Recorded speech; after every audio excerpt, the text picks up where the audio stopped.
biela penetrácia je vysoko kvalitný biely základný náter na steny a stropy v interiéri, ktorý zároveň nahrádza prvú vrstvu náteru, či niečo ako impregnácia s bielou farbou.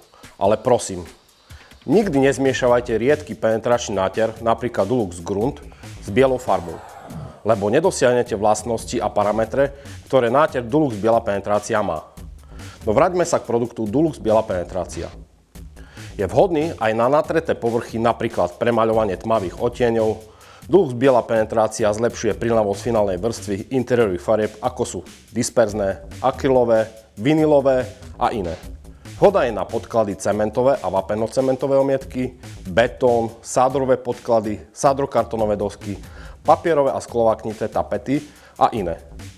Zaprášené a vysoko nasiakavé povrchy spevnite stabilizačným základným náterom Dulux Grunt. Náter Dulux biela penetrácia môže byť použitý aj ako finálna vrstva, čiže môže nahradiť vrchný náter a preto je vhodný aj na veľké developerské projekty. Ľahko sa aplikuje nielen valcovaním, ale aj technológiou bezvzduchového striekania Airless. Má vynikajúce schnutie, v optimálnych podmienkach je suchý na dotých po 2 hodinách. Ďalšiu vrstvu možno aplikovať po 4 hodinách. Dulux biela penetrácia má vynikajúcu vydatnosť až 12 m2 z litra. Na trhu sú dostupné balenia 4,5 kg, 15 kg a preplňované 25 plus 3 kg.